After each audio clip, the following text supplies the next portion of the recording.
drum. Oh my There we are. goodness. Whoops. Hey, everybody. Amazing. Well, the funny thing is, drum festival. We're for professionals here, by the way. We're professionals. We're professionals. Victoria Drum Festival, live with Murray Creed from Victoria Drum Festival. I'm just posting that to my Facebook. That's who's going to be our guest tonight. We buried the lead there. We buried the lead. We very much buried the lead. Sean, it's good to see you, buddy. How you doing? It's good. Yeah, I'm well. I'm very well. Yeah.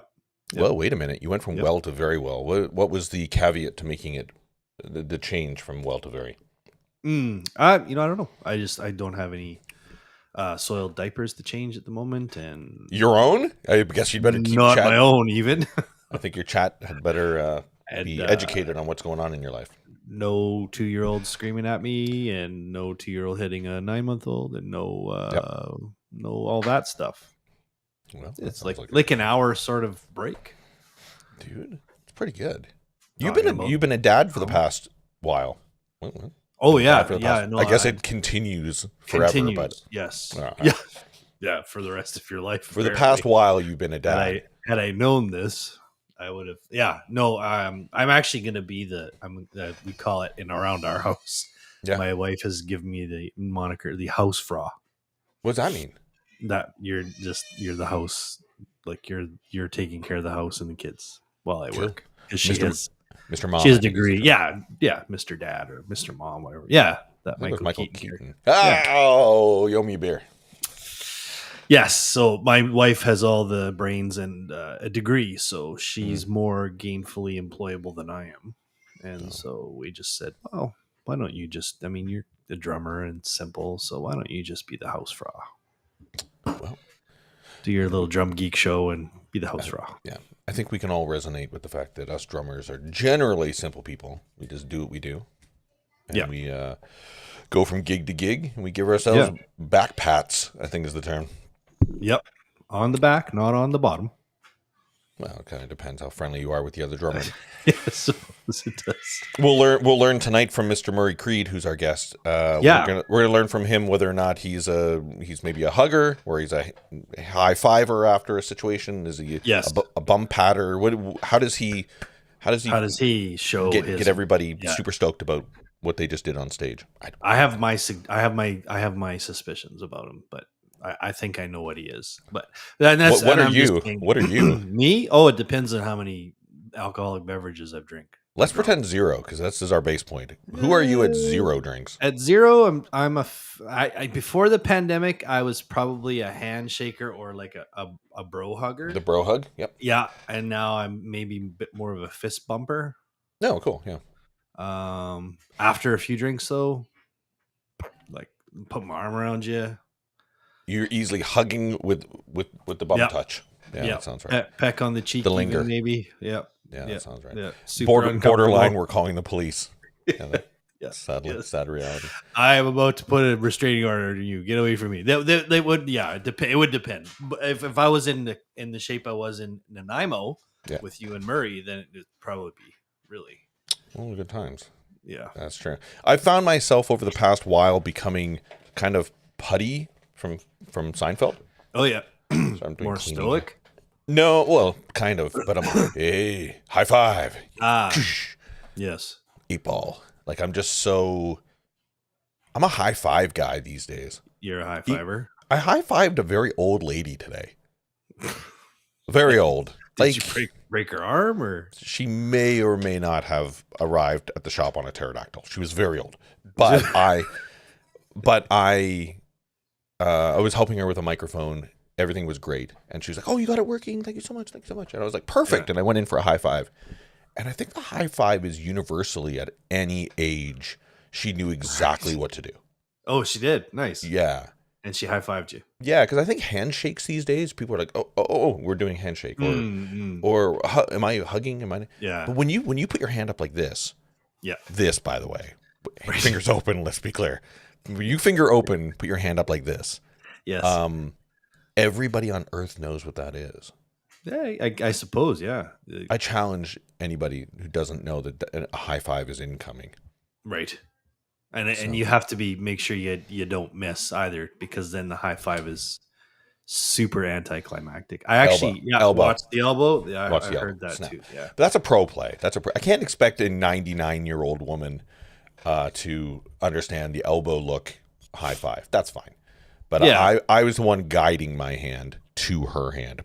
So when would you say that the velocity with which you did the high five, would you have changed that if it was like myself or Murray? Yeah. There's a velocity variance, a high five velocity variance that happens with different demographic of people that you're engaging with. With the almost centenarian. I couldn't agree more. Yeah. If it was you, I'm high fiving enough that it hurts your hand and you think about it for the next week.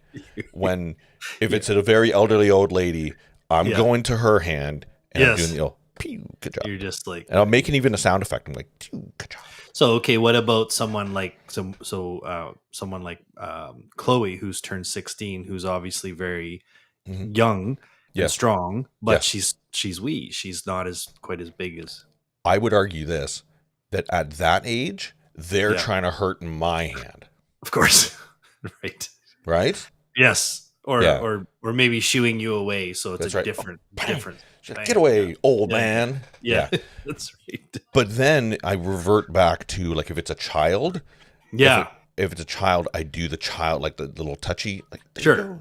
Cool. Yeah. We're good. Pew, good job, buddy. Good job. Yeah. And unless that kid is really annoying, I'm hitting that hand hard. And like, remember that time when you were 3 and you got that bruise from Uncle Paul? Yeah. That's because you were being a pain in the ass. Yes. Right? You could probably go full force with my son. He's like 2 years old and 50 pounds. People keep noted mistaking him for a 4-year-old. So he's thick, as we call him. I'm going full bore with the high five. He could handle it. He totally could handle it. Cool. Yep. Okay. Good catch up.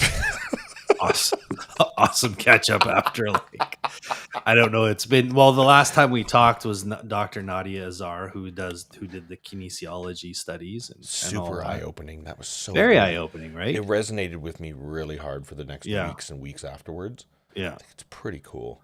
It's an interesting concept around, like, looking at our mechanisms and the way we move as drummers and kind of the things that we do. It's very interesting.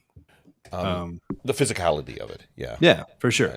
For sure. That's what we forget. Yeah. And I think it helps when it's not necessarily a drummer who's doing it, because she wasn't really blinded by her experience. She was very, honestly, a student of the instrument and very curious. So it was like, I find when you're an expert or you're a professional, there's things you sort of shut down because they're implied, or you just, where she didn't really know anything. And just as it turns out, she happened to befriend Mike Mangini. True. Who, I mean, of course you study him. He's kind of an interesting specimen. He's personable. Yeah. You could at least approach the idea of it, and a monster player. So, and very short. So the high five, you'd have to be careful, because I just treat him like a 3-year-old. Is that where we're going with this? He's kind of wee. Yep. He's kind of wee. Yeah. I love that. You'd have to be very careful with that high five. So it wouldn't necessarily be a high five. It'd be more like a low five, a mid five. I did learn something very quickly, just on that shoulders, before we bring Murray in. Yes. I saw a TikTok and it kind of blew my mind. Is that, I don't know if you know, you don't need to knock like this. You can knock down below. Yes. We are conditioned to knock up here. Up here, yeah. Like when you hit a door, you don't have to do that. You don't have to use any energy to put your hand up in the air. So, so why do you think why is it? Because I think that there door was knockers. Door knockers, yeah. Door knockers. Okay. Now, granted, nobody knocks on doors anymore. I just text and say, "Hey, I'm in the car. Get your ass out here." But or you ding the it's not even a bell anymore. It's just I'm not ringing doorbells. Nobody does that. No one does that. You walk up on the porch, and the ring automatically notifies the person, and then they're like, "Get off my porch, loser." Well, if I ever have the opportunity to knock on a door, I'm probably going to do something like this, and I may flam it a bit. Oh, dude, you should. Yeah. And then they're like, "Oh God, Sean's here. Close the drapes." Jesus. Close the drapes. Okay. Yeah. Well, should we dive in? Yeah. So our guest tonight, with respect to time, because yes, yeah, we yes, want to we've keep got him going lots to tonight. cover, and Yeah. so and our guest tonight has been at this for a very long time. The first ever Victoria Drum Fest was more than 10 years ago, so Yeah. there's a lot to cover. Our guest tonight is the one of the only remaining Canadian drum fests in the world. Agreed. This is one of the only ones left. So, without further ado, welcome to the show, Mr. Murray Creed. Murray Creed. Oh, Murray, guys, how are you? Dude, pretty good. Really good Really to see good. you, buddy. I know. It's been a while. We uninstalled the fake laugh and clapping chat. So Oh, it's that's kind of okay. that's No. climactic. Although Queen does say, "Whoa, there are drum festivals." So she's not a drummer, but yes, Yeah. us drummers, we have festivals. Just so We you know. do. Yeah. There's not a lot of guitar festivals. No. True. Not a lot of keyboard festivals. Nope. No. Zero. Bassoon festival. I went to a bassoon festival. That was pretty good, but it's Whoa. very, very rare. Yes. Really? I did go to, coincidentally, in Victoria, where you're located. They've got a very big accordion festival. Oh yes. Yeah. Really? Yeah. Yeah. When I worked for my former company, I went there and represented, and Yep. wow, I had no idea how many people played accordion. Just so you know. Yep. Yeah. Yeah. That accordion players are hardcore. I dare say they rival us even. Mm. Yeah. I don't know how much more fun it would be. I mean, a drum festival to me is a whole lot of fun. Yeah. Accordion festival. Might Dude. be, Don't underestimate it. I got to be forward here. There was a guy that walked up. I remember vividly. His face is etched in my memory. He came up, sunglasses, super like cool guy. Just got off his not even got off his Harley. He got off his like fast Ducati. His Hey, Vespa. what's going on here? And I'm like, oh, we had digital accordions. You should check it out. And he's like, okay. Puts it on. It's not bad. It's cool. Walks away. I was like, whoa. That guy was crazy good, and I had no idea. No idea at all. No. I think we underestimate even drummers or musicians, right? In accordion festivals, is there a lot of beer involved? Weirdly, You'd no. hope. You would hope. So, Be a lot of polka. I would expect there'd be a lot of polkas. I would think so too. I don't know. Murray, two questions. Number one, if you're staying in a hotel with somebody, hotel room, what's your go-to snack to bring if you're sharing a hotel room with somebody? cheesies. Oh, I like it. Yeah, Hawkins cheesies. Nice. What did you bring when you and I shared a room? I forget now. Well, I'm sure there was beer. Oh, 100% beer. Yeah, 100% we brought beer, but I was trying to remember if there was snack skis. probably salt and vinegar chips, maybe. Whoa! That has a bit of a memory twitch to me. Yeah. There you go. Is that your go-to, you think? Your salt and vinegar man? Well, no, the Hawkins cheesies is my go-to. Okay. So if I'd known you now, or sorry, if you and I were staying in a hotel room together now, it'd be the cheesies. Right. But back then might have been the chips. I don't know. S&V. I kind of switch, but I certainly like Oh the snack. no. Okay. Yeah. I don't want to go to a hotel room and not have, might be going out and you might come back afterwards and be looking for some food. You got to have a little something. Correct. Yep. Are we talking Pro Yeah. play. the room in Nanaimo? Yeah, that's right. We shared a room in Nanaimo. Or the Nanaimo Day of Drum, actually. Yeah. That's right. The Yeah, Day of Drum month. Day of Drum. that's absolutely correct. Week. Yeah, that was a good time. That was a Good good time. times. Good time. Good times. Good festival. Great time. Yeah. It's one that is Yeah. And a number. little intermittent. I think that we're talking about our person put on that fantastic Mhm. event for quite a few years, and I'm Yeah. just doing talking about planning awesome drum events. I could see that coming back again and happening. So Yeah. In regards to Queen asking, is there drum festivals? Yes, there was actually 2 on the island. There was one Yes. in Nanaimo and Murray's extremely successful one in Victoria. But I guess that's the segue there. Murray, tell us a bit about what your festival, a little bit of history on your festival. What's been going on and what got you to where you are right now? Mhm. yeah, so Sean was correct. Its first one was in 2010, and it was actually done as a 10th anniversary party for my drum studio. So Groove Studios had been around for 10 years at that point. I thought, well, why not throw a bit of a party and we'll just have this drum festival, thinking it would just be a one-time thing. So I invited my good friend Ron Taller to come. He's originally from Victoria, but was living in New York at the time. And I think we were in cahoots with Pearl, brought him in, and we put on this drum festival. I played at it, had a few of my students play at it, and it turned out so great, and the response was so good. I was like, well, maybe we should do this again. So the next year, around same sort of time, we started to basically plan it. And the second year around, we brought in Stuart, right? And so Pat, of course, now is on the road with having some great success with that. And at the time, he was doing a lot with the odds, and he's still with the odds too. But Pat, and then we had Gary Grace, who basically was the drummer of Prism at the time. Fantastic out of Vancouver. So it started to kind of grow a little bit. And I think now, Paul, I don't know if you came on the scene with me with the festival, but was it that like with the former company you were with? No, it's cool. Everybody knows I worked for Roland. It was 2013 that I started. 2012, 2013 is when I started with Roland, so 10 years ago. 11 was Grace, and Roland brought in Gary. Cool. Yeah. So I can't remember who the rep was that brought, who came, but that would have been Jay, probably. Cool. Yeah. Yeah. Jay. Yeah, right. it was Jay. Yep, it was Jay. Yep. And he was I remember that. Right. So Jay was. That's right. Yeah. And this is what's so neat about these festivals is the years.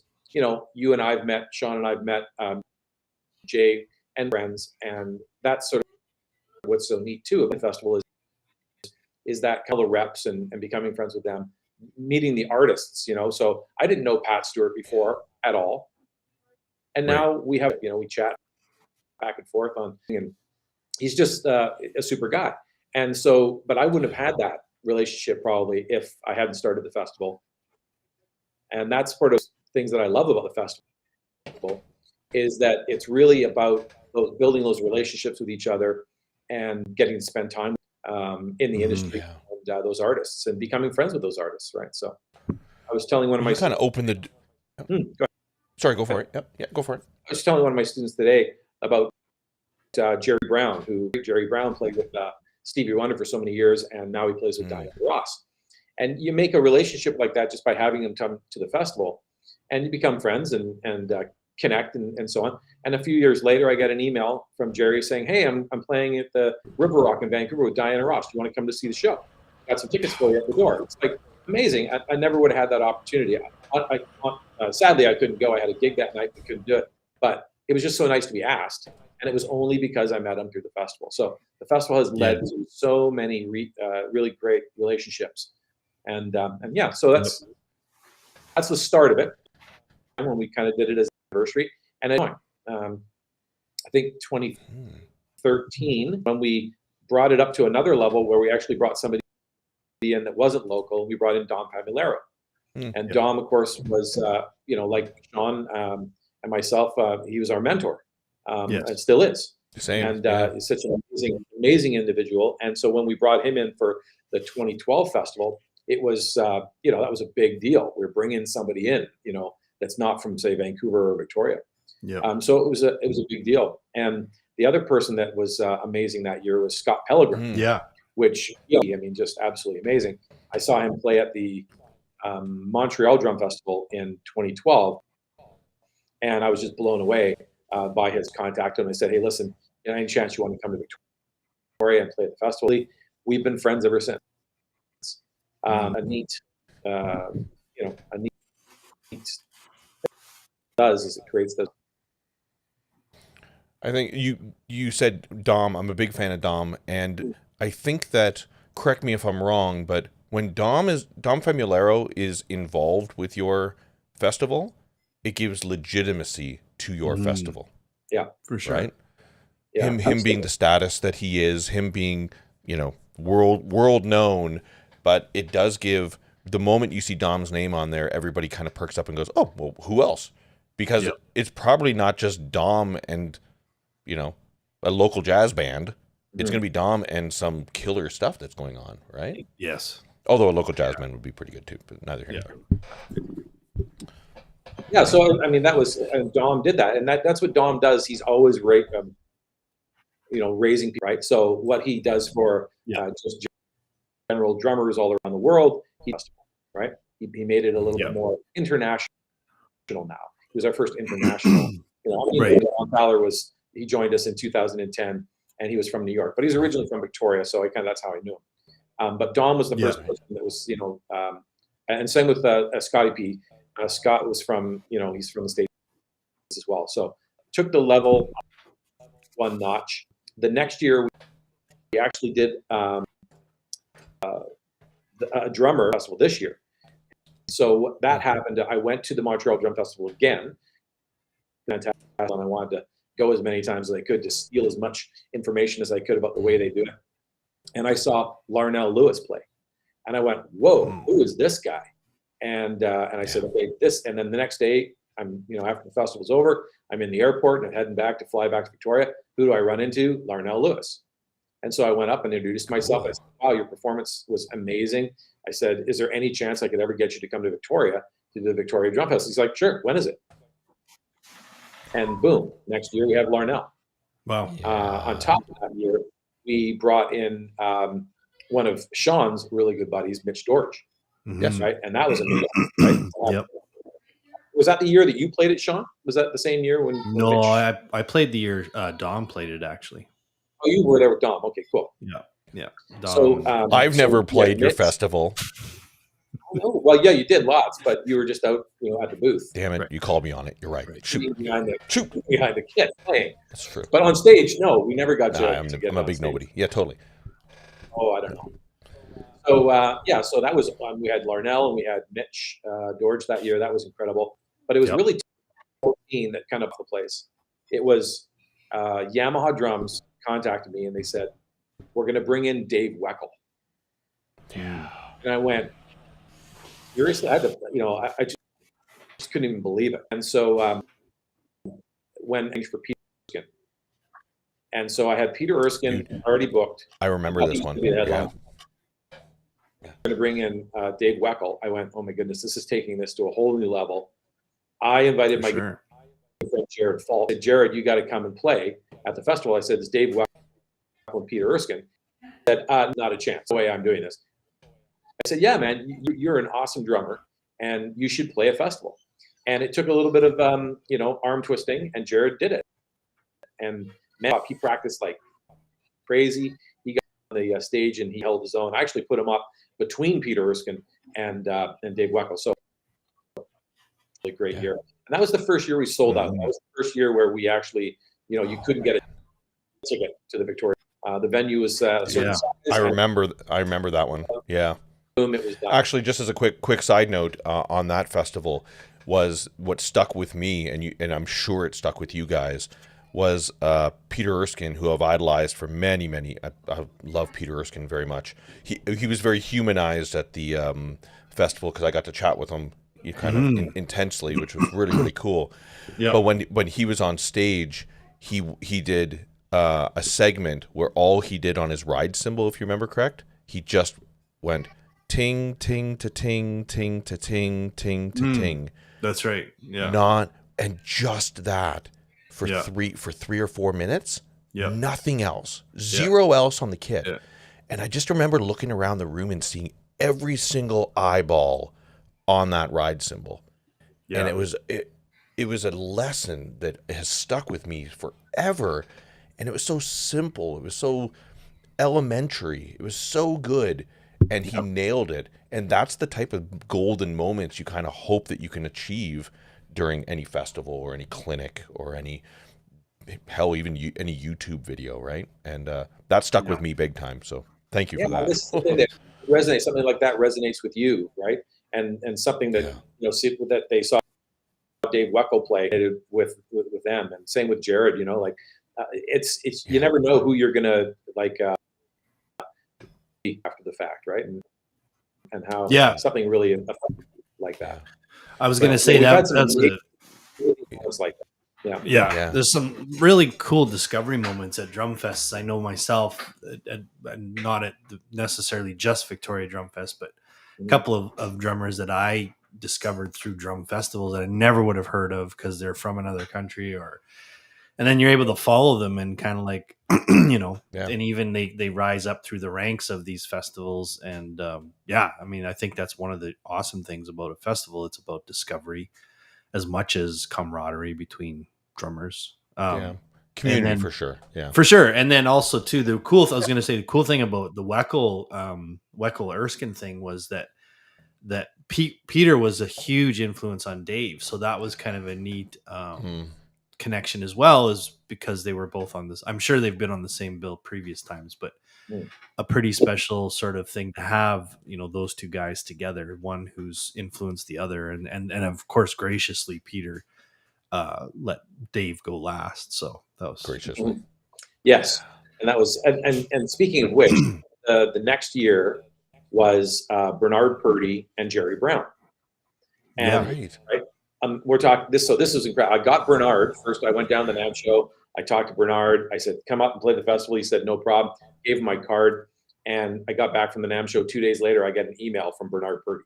I was like, wow, this is unbelievable. He wants also help that I just said, oh, Peter played it last year and Dave played it last year. Totally. So, of course, he's like, well, I want to be on this. You're building clout. Yeah.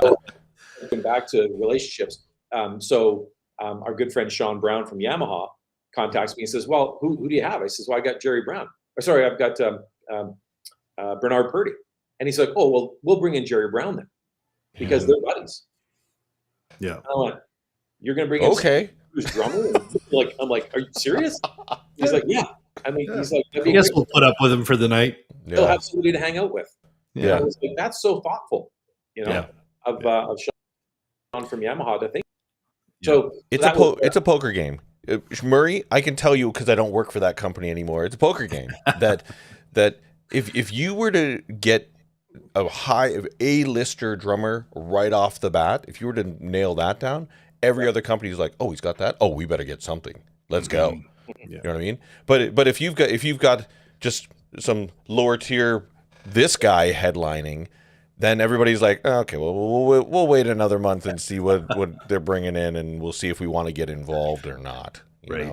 Right. Yeah, I've seen that over the years for sure. Yeah. That was that year was really great because Bernard came in and a local band in Victoria called the High R&B Band. So it's a high school program that they have this incredible. They don't have it anymore. It's not, but for years and years. It was this program, and so he would bring in all these young kids, and they would learn all about R&B and the professional gigs. And so I brought them in to play with Bernard Purdy, which was like a major thing for these kids to do. And Bernard whipped them into shape, and they nailed it. It was fantastic. It was a great part of the show. And so that was a year that we sold out. Right, bringing in Bernard Purdy, so that was a great thing. Next year after that was another sellout year. This was Benny Greb. So we got we got Benny. As soon as we got Benny, boom, everybody, like you said, everybody wanted to bring somebody. So Mapex brought in Will Calhoun. One of my favorite rock, incredible drummer. And I think, was it that year? I'm trying to think. Maybe that was the year Michael Shack. I was going to say, I think it was Michael Shack. Only reason I remember that is because the ferry ride back, I just remember all of us sitting eating burgers and stuff like on the ferry ride back, and me looking around going, holy crap. I'm sitting here like eating fries with Will Calhoun and like, oh my God, this is crazy. Yeah. And that was one of those moments that like Michael Shack, we kind of knew. You knew. Roland knew how incredible he was. I kind of had an idea, but I really didn't know what he was going to bring to the festival, and it was over the top, like Michael Shack, his performers on the drum set, and he was doing all electronics. It was amazing. Kind of just took the festival to a whole new level. Standing in there at their seats, totally. It was amazing. So that was good. Yeah. And then, of course, one of my favorite drummers, Mark Kelso, was here too. Totally. Of course, Canada's greatest, right? That was fantastic to have. I'll be honest, at the time, I didn't really know Mark Kelso at all.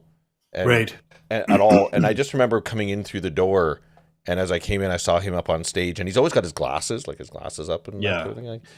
And I'm like, well, what is this guy doing? Like, it's really good. I could hear it from just outside at the like Rowan booth. And I come in and I'm like, this guy's crazy good. Who is he? And I went on my phone in that moment. I'm like, oh, he's a big deal. I'm an idiot. I should have known this. Good Lord, I should have known this. He's one of Larnell's instructors. Yes, that's right. Yeah. What's it? Yeah. I think on the West Coast we don't appreciate him as much as they do on the in the Ontario sort of Toronto area or whatever it is. He's a pretty big deal out there. Phenomenal drummer, but it does illustrate the point of you gave him a platform to connect with this guy and maybe 150 other people that maybe didn't know who he was, walked out of there blown away, right? Yeah. So that was a great year with Benny and with and Michael and Mark that year. So, and there's too. There's more people that play each year too. These are the ones that come into mind, sort of thing. So I think the next, it's almost a who's who. Yeah. What's that? Yeah. It's some of these names is I've even forgot. Like there's Chad Wackerman's been there, Papatrillo. True. Then you write Emmanuel Capulet, Tommy Ego, Russ Miller. I mean, wait a minute, you're going too far ahead because Tommy Igo, I think what Igo was just after that. So you're burying the lead there. Well, So the next one was Chad Wackerman. Yes. Unbelievable, what the stuff that he's done. And so that was a really, really neat year because Chad was there, but I can't remember. I think it was Daphnis Prieto. And Daphnis was. I knew who he was, and I keep telling people, you're going to be blown away by this guy. He's incredible. Daphnis Prieto is going to just blow everyone's minds. It's going to be incredible. And he did. He really did that. Incredible thing. He played for a half an hour straight. He stopped, and the crowd leapt to their feet for a standing ovation. It was unbelievable. He did another 20 minutes again, and same thing. Everyone leapt to their feet. They had no idea who this guy was, and he won them over incredibly. Yep. And then I think Chad was right after that because Chad was the headliner. Chad looked and sort of went, "Oh, I gotta bring my A game now, right?" Because I just was inspired by this guy. And then Chad got up there and did an incredible performance. And he was playing a rolling kit that year, right? So he was. That's correct. Yeah. We did a tour with him. Yeah. So that was Chad. So that was okay. So that was 2017. That's right. 2018. You were mentioning, Sean, where we had Tommy, Russ Miller, and was that the Papatrillo year? No, Papatrillo was there. Was 2017. Oh, okay, cool. And Spencer Bowman was there that year. Yeah. Right, Spencer. Yeah, nice. That was incidentally the first year I missed was 2017. I wasn't at that one, but where were you, jerk? I was in China. You're in China. Whatever. Yeah. A full-time gigging musician. Yeah.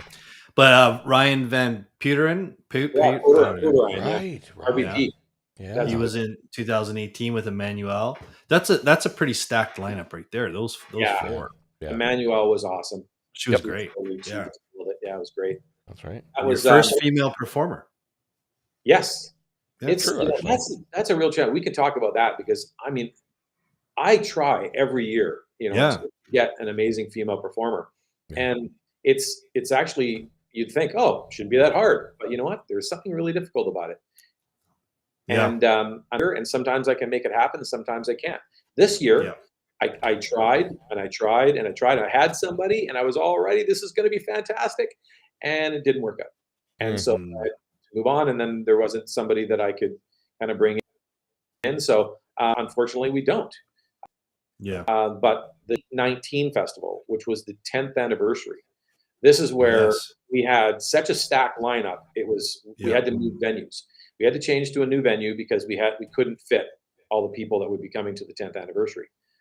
So we moved it to the Songhees Wellness Center, which now is sort of, we're doing that again this year because it proved to be a fantastic venue. So in the 2019 festival, the 10th anniversary, we had Senri Kawaguchi, we had Sarah Thawer, right? Yep. We had Rashid Williams. Yep. We had Brian Fraser Moore. Yep. I mean, this is a stack. And Keith Carlock. Yep. Yeah. Right? I mean, did I miss anybody? No, I think that's what it was. That's right. There's so many artists, I can't remember everybody. But that was just like everybody, as you said, it was a poker game, and everybody said, I'm bringing somebody huge. 100%. Yeah. Mhm. Holy cow. So Yeah. that was really cool. Yeah. Yeah. For me, Rashid stole the show. For me. Yeah, well, God damn. the cool thing Damn, is he was a good drummer. everybody had their thing, right? Like Yeah. Senri and Sarah played separate, and then they played together. That Yeah. was amazing. Yeah. And then they went on to go to Drumeo like the next day or the day after and do that famous video that they of the two of them playing at Drumeo, which is that was fantastic. But Keith Carlock, he just sat down and played for 40 minutes straight, and just stopped and said, anyone have any questions? Aye. Rashid basically did the same thing. He played the whole time, and then he didn't even take questions. He just basically was like, I've just done what I've done, and it was incredible. Or somebody like Brian Moore got up there, and he answered questions, and he talked about the industry, and he talked about there's so many valuable things that happen depending on the performance. I don't really ever ask the performer to do any.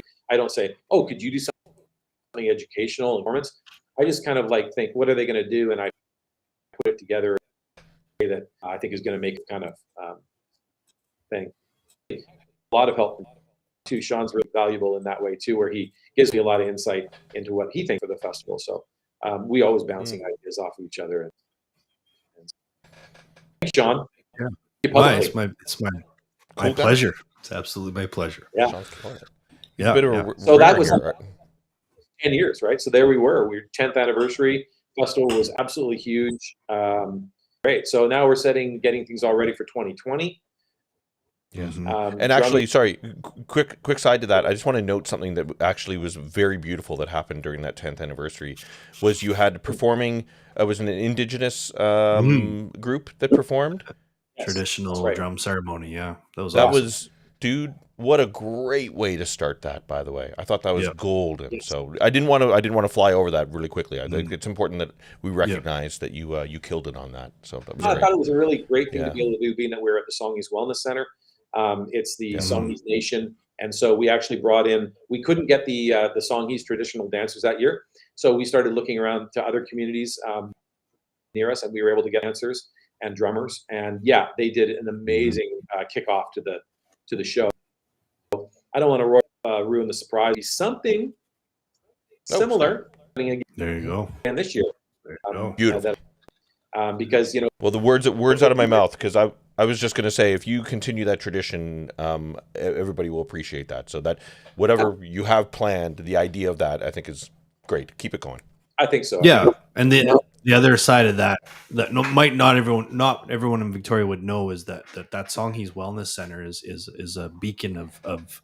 It's why it's called the Wellness Center. The reason they're there is they have a gym.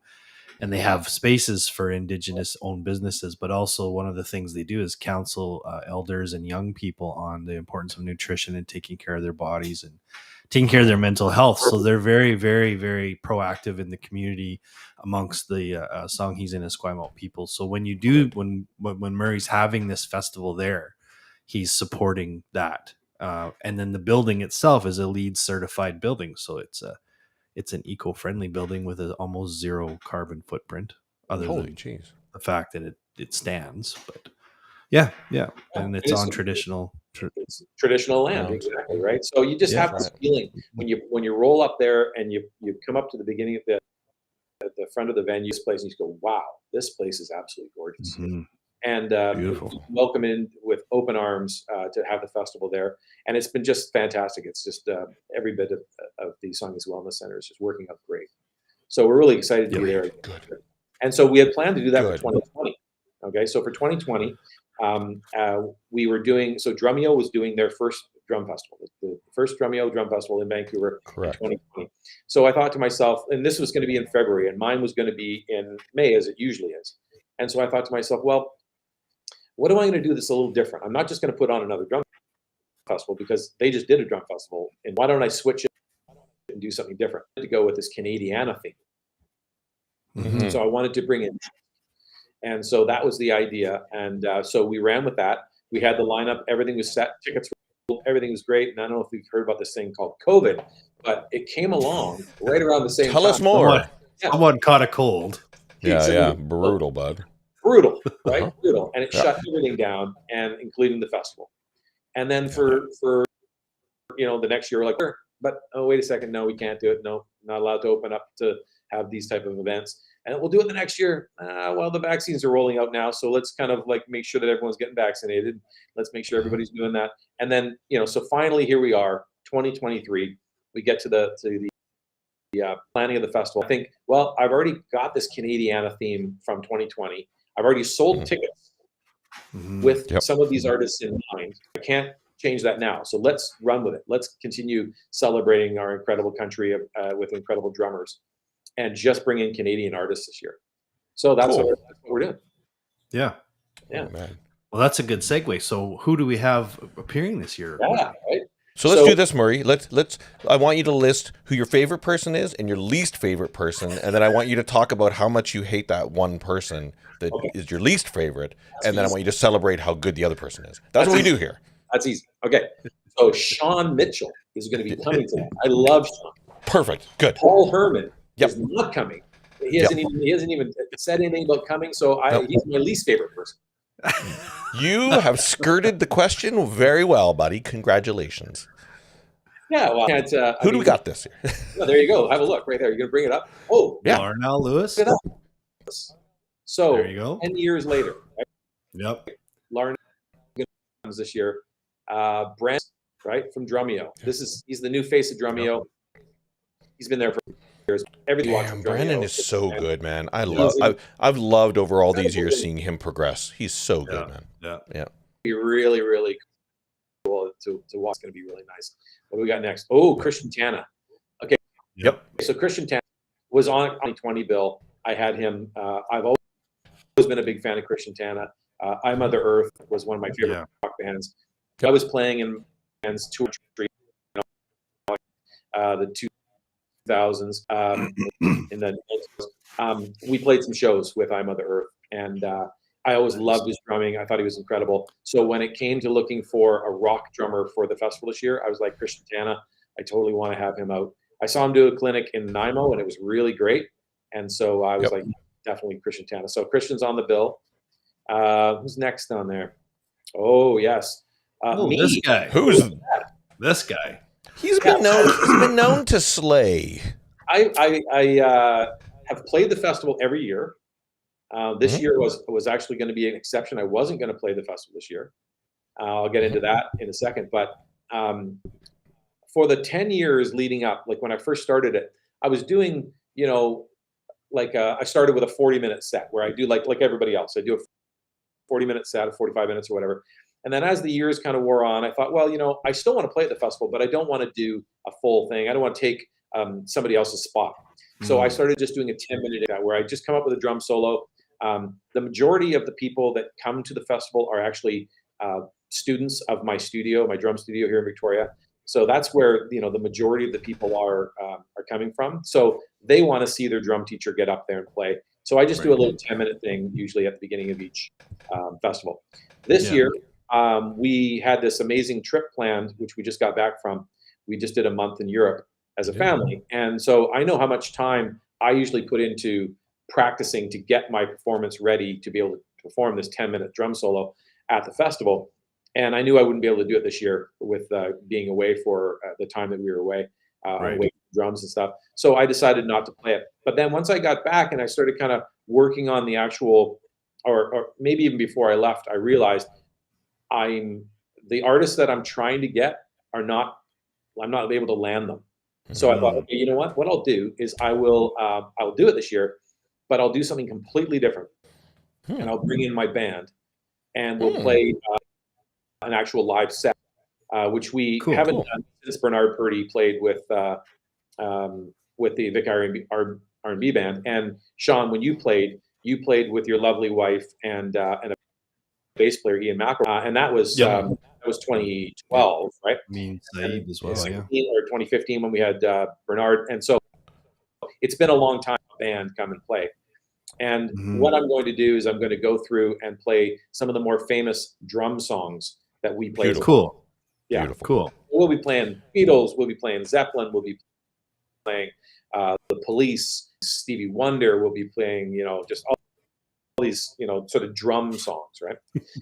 Right. So, Paul's not a Beatles fan. Yeah. You're illustrating the point, though. As well, we better not leave him with that information. I like the Beatles. I think everybody just calm down.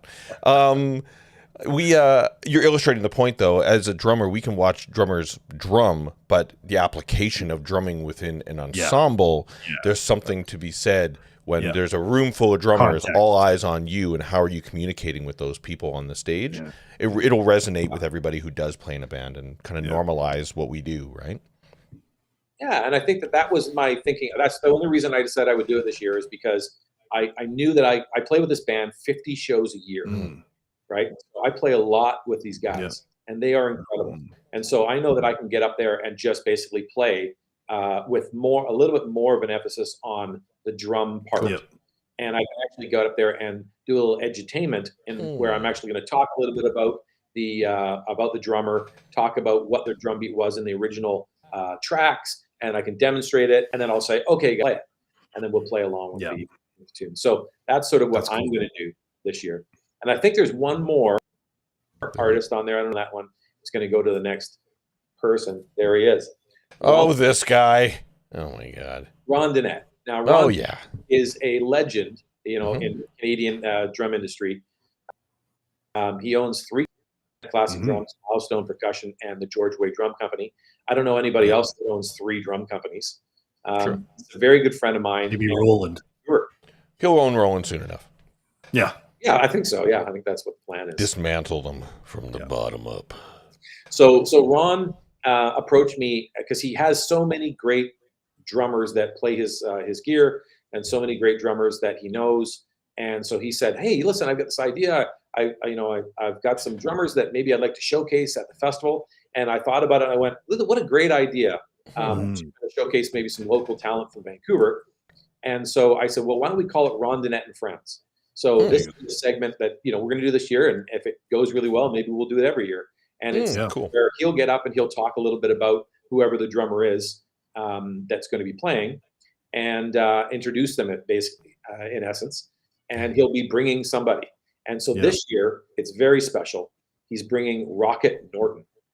Now, good old Rocket. Holy jeez, that's awesome. Very Rocket Norton, the original drummer of Prism. So we're talking, if this is Canadiana themed festival, nothing more. We can't get any more Canadiana than Rocket Norton. So we're really excited to have him come and play the festival this year as one of Ron's friends. It's kind of Inception. Ron is having his own festival within your festival. Right. Yeah. Well, I like Ron does. Yeah. And I think that he's always in for going to these festivals. I was at I think Regina Drum Festival with him. We just went to the Montreal or the Quebec City, Ralph Angelillo International Drum Fest, the 25th anniversary. He and I went together. So we're really good buddies, and so I respect a lot. And I think that he always brings something really awesome. He's an incredible photographer, as we all know, and so he shoots the festival for me. It's just a great relationship, and he's got some great people that he can bring to the forefront, Vancouver and beyond too. I mean, he's got some great drummers that, name a drummer out there that doesn't have a Dinette snare drum in their arsenal, right? Or wants. Yeah, it's ironic, but I was talking about titanium today, and to a customer, and the customer is like, "Oh, do you have one?" I'm like, "Nope, I want one though." It's undeniable. At some point in my life, I will own one. Ron gave the year I played. Ron did a talk. He didn't perform, but he did a talk on snare drums and on metals, on materials. But he also gave a really great talk on hearing protection, and because of his own affliction with tinnitus. And to me, probably one of the more poignant performances I've ever seen, because it's one of those things that gets overlooked, is taking care of your hearing, and he just gave such an honest to God talk about that. And the thing is Ron is so knowledgeable in many ways, and that being one of them. But not only is he an incredible drummer, and I didn't know until that year that he's actually plays open-handed naturally. True. And does it very well. So, but I just have always appreciated the fact that you brought that level, or that sort of subject matter to the festival as well, Murray. You don't see that very often, actually. we always think of the festival as being like the play drummy sort of stuff, and that periphery off the throne kind of thing, if you will. Yes. Doesn't get talked a lot about, which leads me to my question now. What is the hardest thing for you about running a drum festival? Oh, good. Time is what it's always time. So there's so much involved in getting it all done. It's just a matter of actually finding the time to do it. I mean, on top of running my drum studio, which is, my full-time deal, I play, as I mentioned, 50 shows a year with my band, which is a lot of weekends away doing gigs.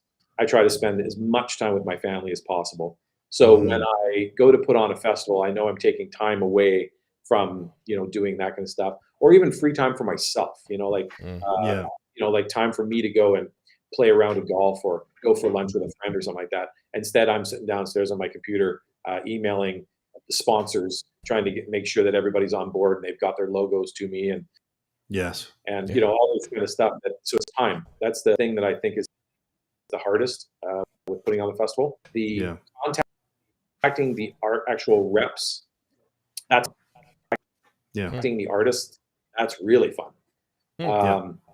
It putting validates things. Is a blast, because I MC it, and I organize it, and I'm there, and I'm on the prizes. That's all fun. Everything about it is fun. I've said so many times that the festival is a win-win situation for so many. It's a really awesome thing for the artists. They get a gig, right? The company gets showcase of their gear. The local music store is going to benefit because people are going to come in there to buy that gear. They're also going to go to those stores and they're going to buy the tickets for the festival. That's why I sell the tickets at the local music stores, so that people will go in and buy their tickets. And while they're there, they're going to pick up a pair of sticks and a drum skin, and look at that new snare drum, right? And so it's it's a way to kind of like lift the retail community by having this event.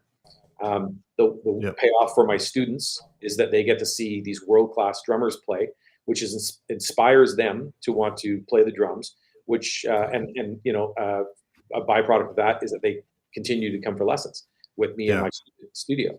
So it's just, there's so many wins. There's never really a negative side drum festival, except probably the time that it takes me to do. But when I first started out doing it, it cost me money to put the festival on for the first quite a few years, until I finally kind of realized, okay, wait a second, I think I can figure out a model so I break even. But at the first few years, I always looked at it like, some people would go on a vacation, but I can put on a drum festival. So the money that you take to go on a vacation, I would just put that into the festival. I always imagined that it was the same as planning a wedding every year. Yeah, it is. Right? Yeah. There's a lot. The good thing is, once you've done it and you start to establish those connections, like I have some local sponsors here in Victoria that have been with us for like 10 years now. Yes. And I just send them an email. I say, "Are you in?" They go, "Yep." It's like, that's an easy one, right? But when I started thinking, okay, what about maybe to your point about hearing, right? Like if we're going to have hearing, a real solid talk about hearing, then we should have a hearing company, right? So we have Connect. That's right. So musicians' earplugs and all that kind of stuff. And obviously everything else too. But these are the kind of things I think. What companies do I want to have there? And I go about trying to contact them to be sponsors, right? So there's all that kind of stuff too. Sending emails for that kind of stuff isn't as fun. But when I get the email back saying that, I'd love to do that, I go, cool, this is great. This is somebody that's getting on board and helping out the festival. So, and I kind of joked with it being a kind of a wedding, but I think you probably resonate more with the fact that it is a separate business. It's a business. So you have to run it like a business. You have to worry about branding. You have to worry about, who you're aligning yourself with when it comes to who's going to be on stage, etiquette, safety, when it comes to security. Like all those things certainly come into play. And with that comes a lot of responsibility that you've successfully done for all this time. And that really says a lot, man. Do you have a team of people that, outside of Sean, because he's, beside us, do you have a team of people that kind of help you out, or is it all on generally you. Yeah, it's without Sean helping me out, it's really my sounding board is probably my wife. She helps me out a lot with my decision making. My we talk a lot about it. It's so funny. She ran festival as my mistress. Probably true. I'm always sneaking off to be whatever, but she actually likes me. You know? So it's a really Clever. those are her words. You should write a book on that. So it's that support is incredible, right? So I get that support from her. Besides that, no, it's really just me sitting downstairs at my computer for hours and hours upon every day making this thing happen. Now, when it comes to the actual event, now that's different. So we have Keith Gallant has been with Sound forever. Keith is fantastic. Yeah. Sean with a lot of graphic design stuff, if not 99% of it. I dabble a tiny little bit in it, and it always looks terrible compared to Sean's stuff. Turn this stick figure into something cool, Sean. Right, yeah. Hey, can you get me this? Can you get me this? So yeah, Sean is definitely my my right-hand man when it comes to this festival. Nice. And then, we have lots of other great that I always sort of like wrangle in, trying to get my teachers here at the studio to kind of help. Andreas, who had West Shore Music, awesome drummer, incredible, Andreas David, and he helps out. He's really stepped up in the last few years to really volunteer and be somebody I miss him. I should reach out. I miss him a lot. Miles Allen, you guys know Taylor Allen. Miles is Taylor's dad. Miles is Taylor's dad, and he's been volunteering right from the get-go too. Ever since he used to bring Taylor for his lessons when he was a little kid, So Miles and different students that I have that always want to help out, and it's great. So I get some volunteers there. It's really it does take to actually make the festival happen day of and probably even the day before. I definitely bring in some people, but leading up to that, because there's no money being made in this venture, it's really just me feeling bad asking people to do stuff for nothing, for free. And I know that's what volunteering is, but I don't like to put people out, so I just do it myself. Maybe one day I'll smarten up or whatever it is and try to delegate more to somebody else. But I kind of know it, and I enjoy doing it. And with Sean's help and with my wife's help and things like that, it's really it happens. So this weekend is the festival, and next week it will be a very, very nice, relaxing week for me. Next week, because the festival's done. I can kind of breathe. I can kind of just relax. Don't you have to write follow-up email? Thank you very much for joining.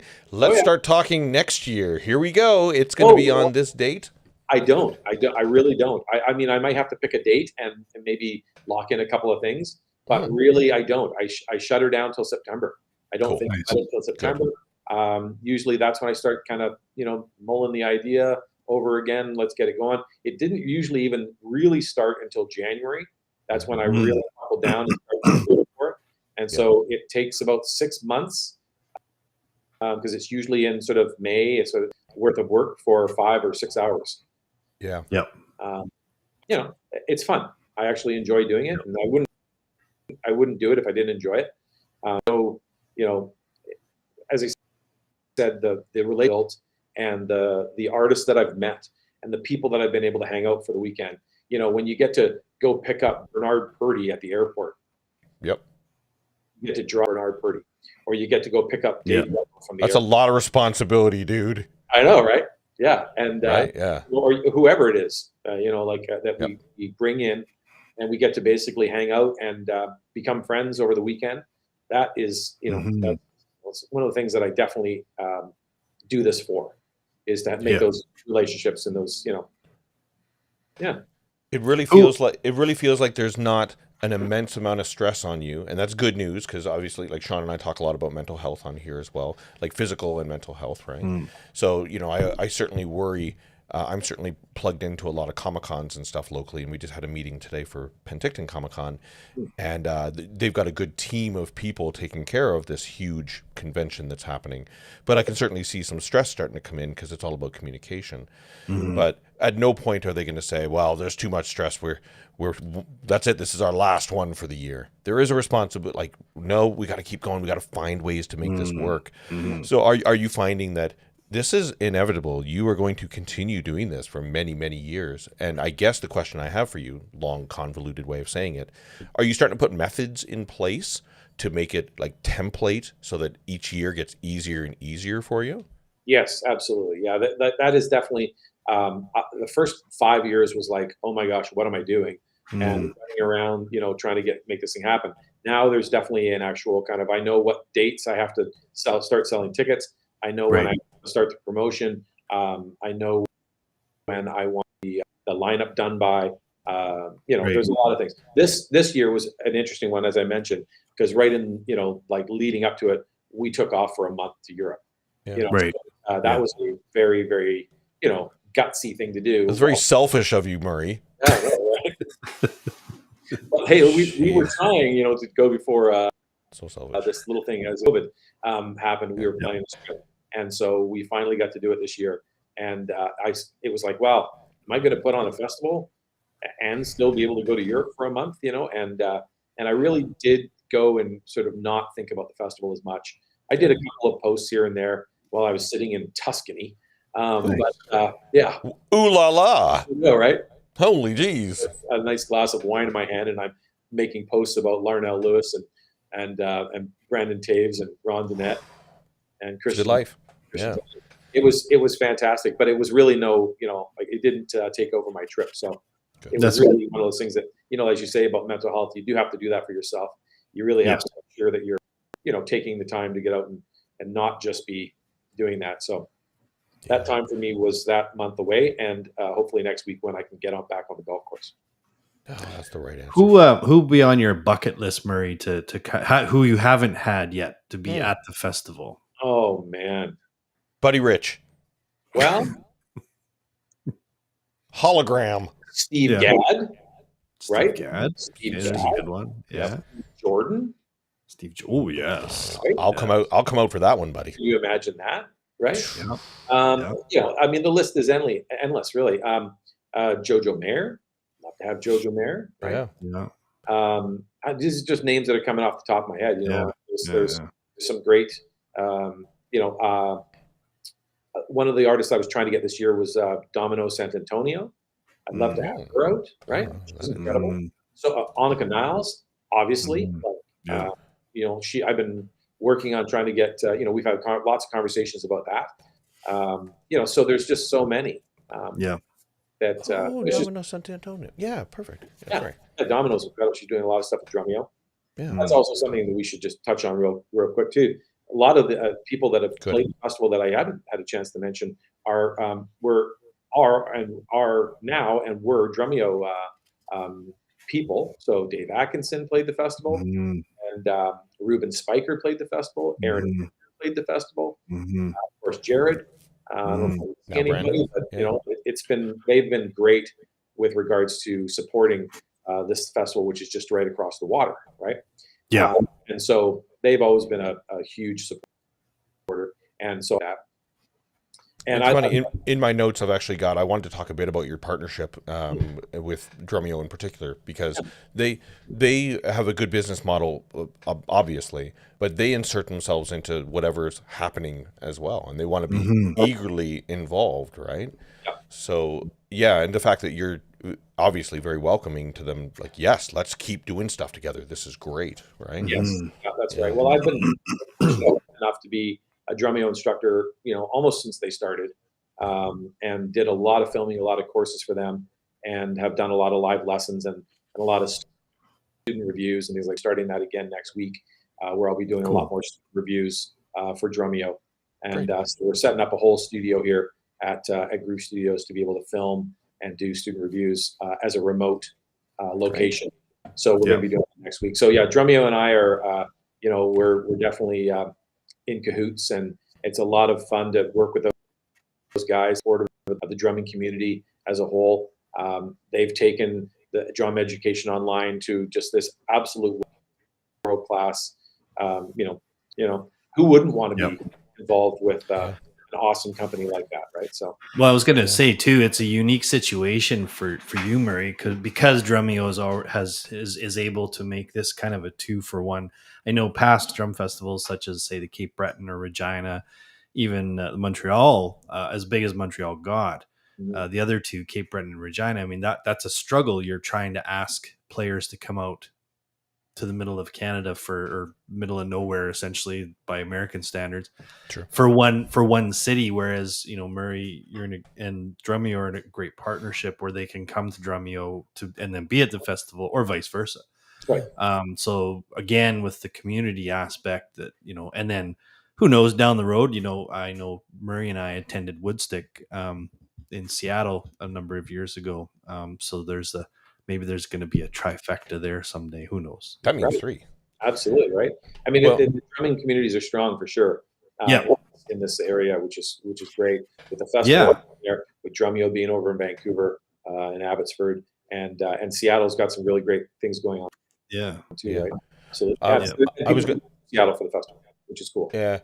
Yeah. I was going to mention that, especially with Drumeo. Well, actually, we'll harken back to one thing you said previously about wanting to get Steve Gadd or Steve Jordan or Jojo Mayer. The funny thing is, and I think that this puts probably a little glimmer in your eye, is that all of those are achievable. You can Yeah. totally. It's not a matter of how, it's a matter of when. Like, that can Yes. absolutely 100% happen, right? Yeah, and So that's where if all the stones fall, then you can totally make that happen, right? Yeah.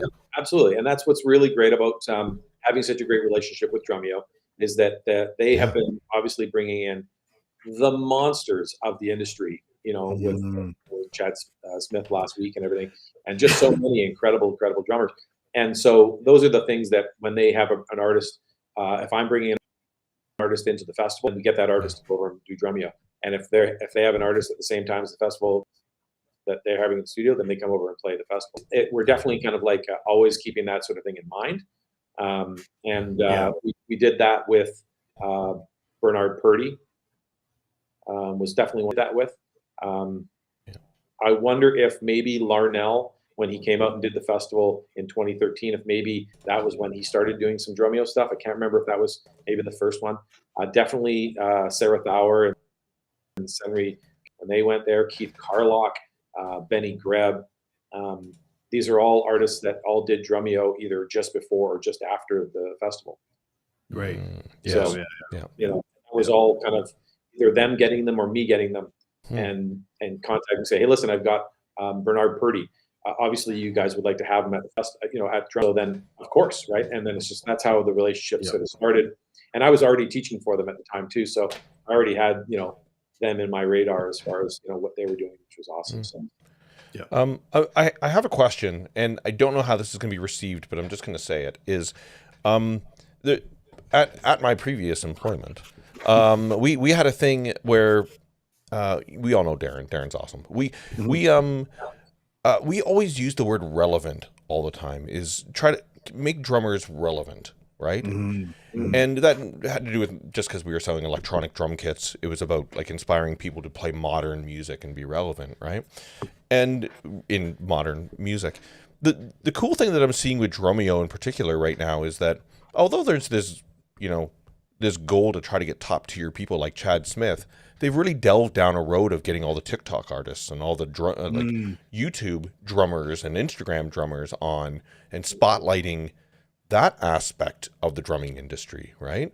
So I think about it with Murray, like we're really aiming for top tier, quote unquote, top tier drummers like Bernard Purdy or Steve Smith, Steve Gadd, all the revered drummers. But my cynicism slightly, and I don't want anybody to take offense to this, but when does the relevance of those revereness fall into like the younger kids right now that maybe just don't connect with those drummers? Yeah.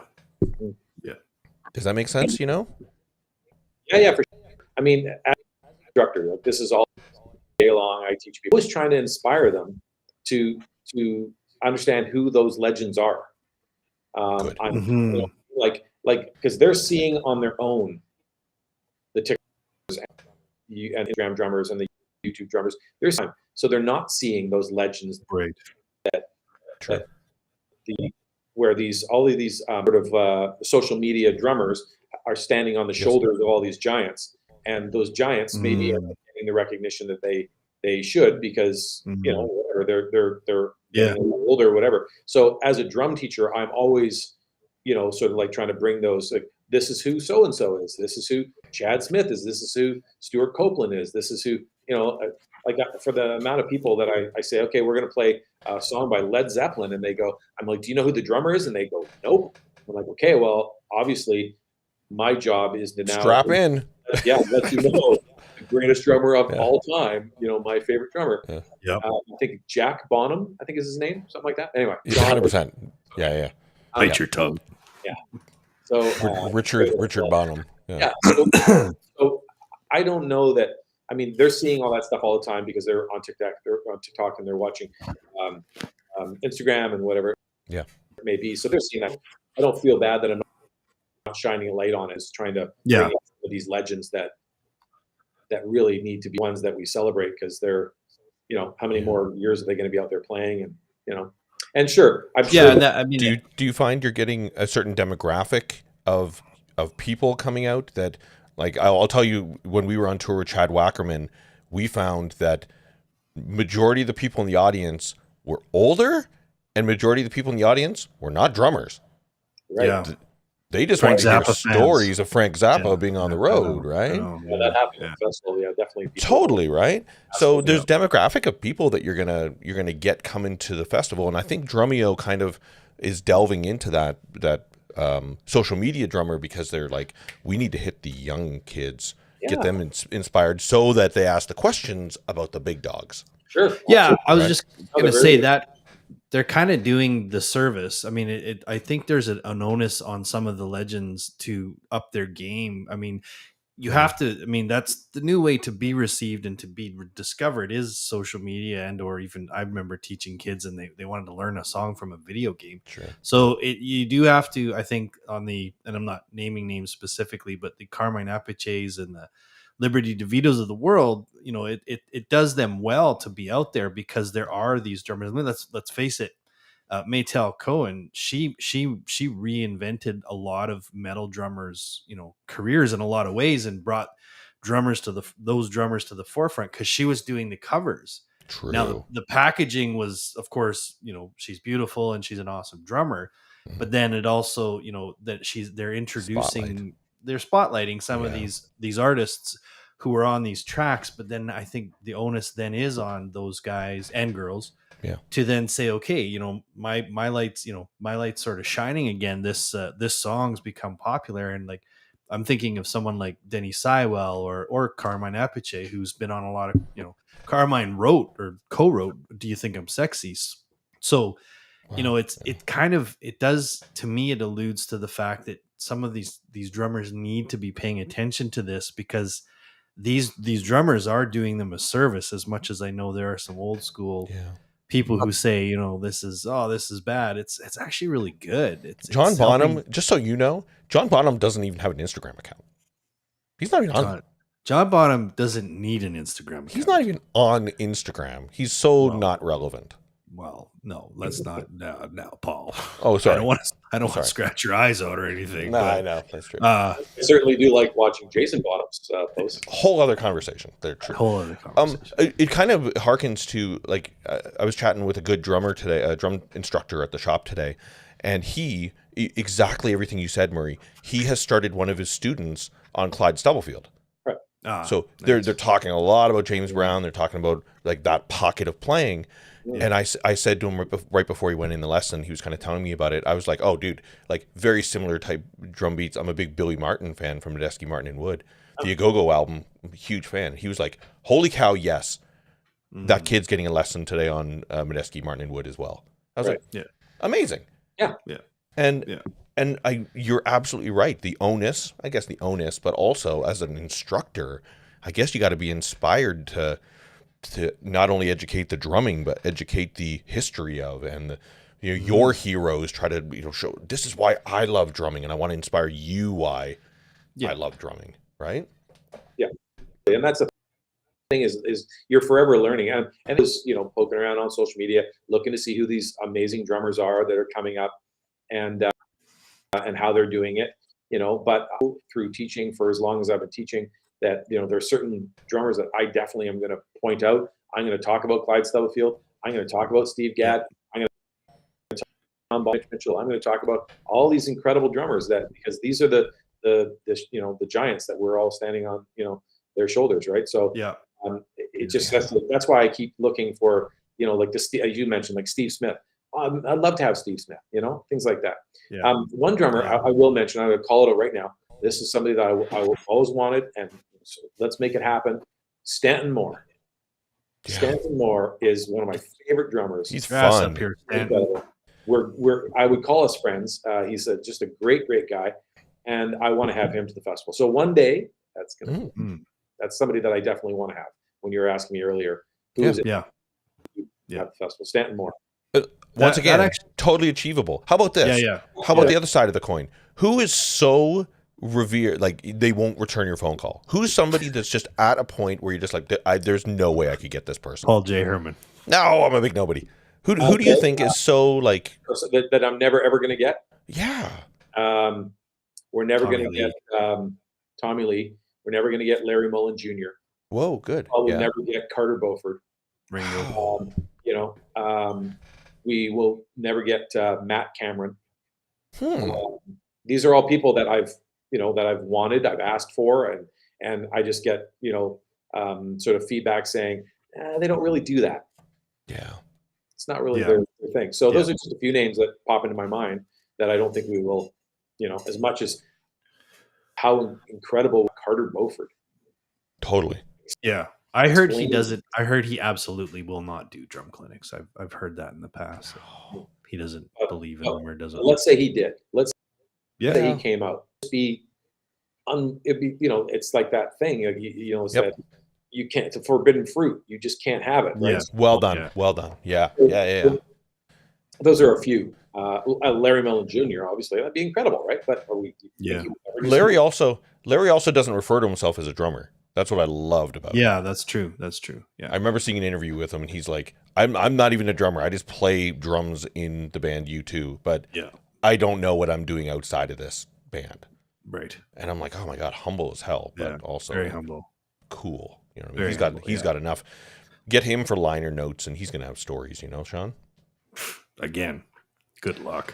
Yeah. I've been trying to get Peter Criss for a while for liner notes, but he won't return my calls. No, that sounds about right. I was going to say, Murray, when you dropped the Stanton thing, I think actually that would be an incredible theme for one year, would be kind of the New Orleans whole thing. Like, yes, having I definitely, because I love New Orleans myself. When I went to New Orleans 5, 6, 7 years ago or whatever it was, I took a lesson with Stanton at his house. I took a lesson with Johnny Vidakovich at his house. There you go. I went and saw Shannon Powell play. It was unbelievable. And then the person I didn't get a chance to see was Herlin Riley. So if you could talk about a dream team, if I get those 4 people to little old Victoria and do an entire New Orleans, theme inspired festival, it's in for many years. I've tried to do it. I've talked to Stanton many times about it. We've been so close to having him. Johnny has been is amazing, is incredible, and the other gentleman that I mentioned as well. I've had the opportunity to see them, and it's all doable. It's possible, right? Yeah, it's definitely.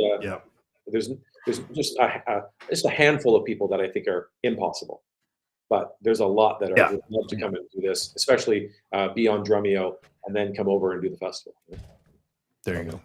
That's your connections is through Tommy Lee might do Drumeo. Depends. Well, I think about if he needed the money, if he was going to be sued or something, he might start doing stuff. Well, that's a good point, actually. I saw a little teaser today that our good friend Brandon Taves, who's going to be playing the festival this year, he just said they're putting together a kit to do the genius of Tommy Lee. So that leads me to believe that maybe they're not going to get him. But the tribute to. Are we using the word? How are we spelling genius? Is that like in the literal context or the genus? Genie's ass, I think, is the way I always say. Well, I mean, is genius maybe a little too strong for Tommy's? I don't. That's the segment they call it, right? So they did the genius of Stuart Copeland, for instance, right? And because there you go. Spyro the Dragon, awesome. There's a genius. He is. Good Lord. I dropped the old Drum Fest tickets in the chat. So anyone that's interested in attending the festival Mm. on Sunday, April the 30th, you can click on that link and get the tickets. Mhm. And if they were in town, Murray, where could they get them? You can get them at the Long McQuaid stores. We have one Long McQuaid store on Hillside in Victoria, and there's another one out in Langford. And Lee Music also, I think maybe it's on Millstream. All long-time supporters, Long McQuaid, Tom Lee Music, super supporters. I always like to get the stores involved, right? You can get McGrew Studios, which is my studio. People can just contact me through the website, and I can organize for tickets at the door, and it's all very casual. But this year is going to be a fantastic year, attendance-wise. Already, we've sold as many tickets this year as we did for the 10th anniversary.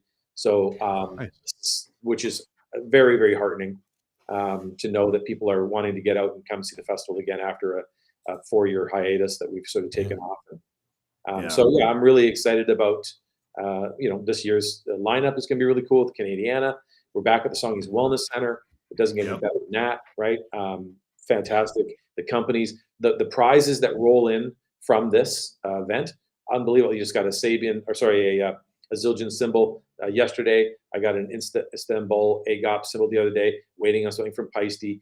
Drumeo just donated a bunch of stuff. I mean, the companies getting on board, it's just so nice. So, and it all comes together, right? It all comes together into the festival, and people come out. So it's a good old time, and it inspires them for the next year, and we carry on. Yeah, I'd like to keep it going. It's something that I enjoy doing, and as long as people want to keep coming out to it, and I can get drummers to support it, then fantastic. I love it. The people love it, and as long as you're willing to do it, if you build it, they will come, I think is the term. I think so. There's drummers that want community. There's drummers that want, every time they come into your festival, they haven't seen some people for a year, and they use that as an excuse to reconnect with people on a friendship level and familiarity. So it would be very sad if you didn't do it. I would argue that if you didn't do it, somebody else would do it, because it is absolutely necessary and essential to Victoria, and I can't think of anybody better that could do it than you.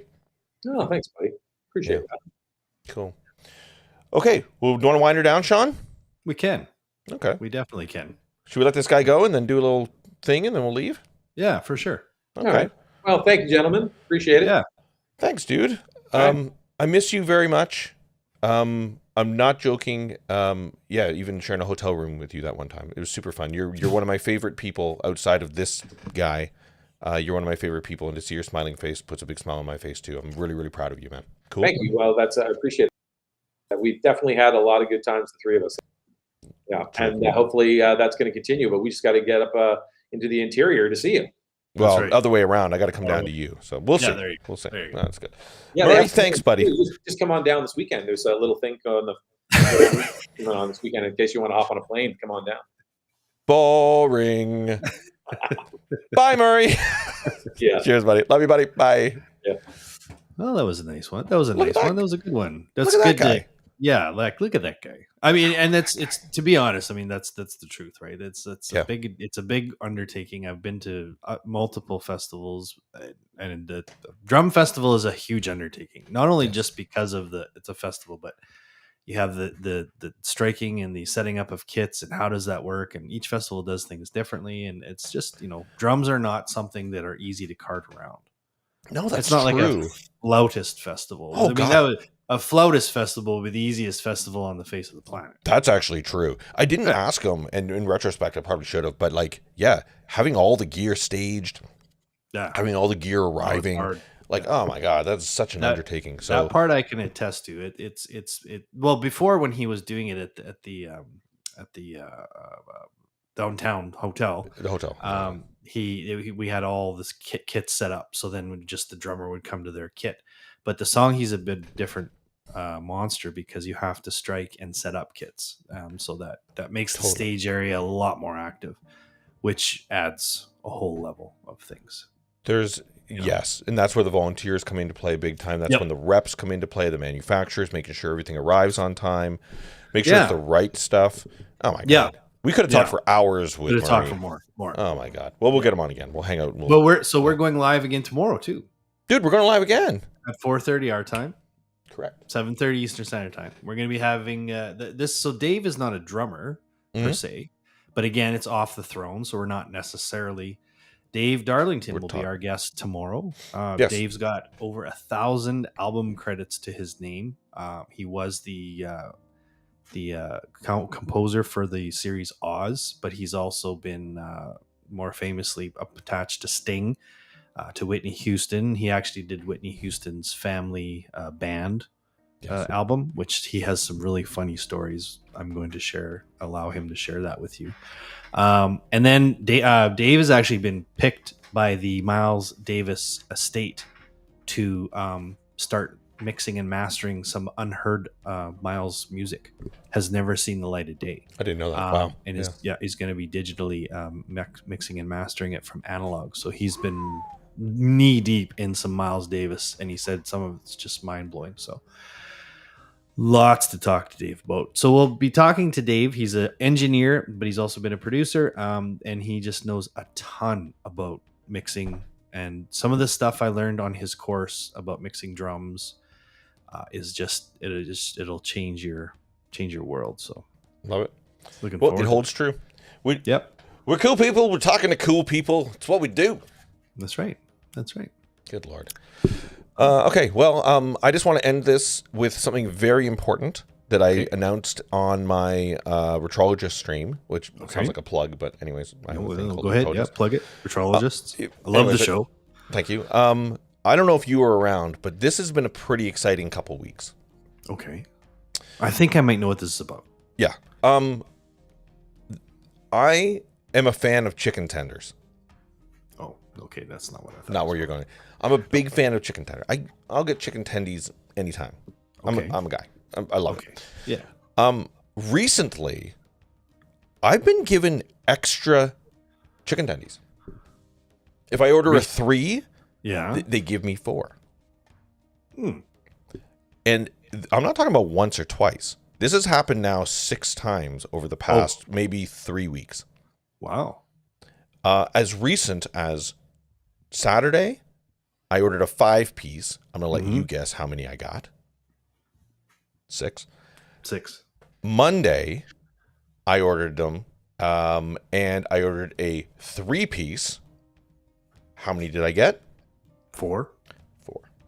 Wow. I rolled the dice yesterday and tried to get more. I went to A&W. It's kind of like a Ouija board. Whenever I get behind the wheel to go for lunch, I just let the car take me wherever the car wants to take me for lunch. Why not? That's safe. It took me to A&W. I went there, and the streak is broken. Really? I got 3, and I got 3. You asked for it. So you pushed your luck. I did, but I do need to say that for the past, it's been an exciting few weeks. Yeah. It's been exciting, and I do want to know, and I do want to let you guys know that if you know me, it's kind of like the Kevin Bacon situation. If you know me, or you know somebody who knows me, my good luck is going to be shone down. I don't even know. Shorn down. Shorn down. I love it. Shorn down on your families, your loved ones. Actually, everything in your life is going to be amazing. Oh my God. Because you know, no, I can't do any of this seriously. Because you know me and my chicken tender adventure. Excellent. So there you go. But it stopped yesterday, so everybody loses their luck today. Sorry, guys. No, that sucks. Okay. Well, that's how we end it. Tomorrow night, 4:30. We'll see you then. Do you have a cool ending thing?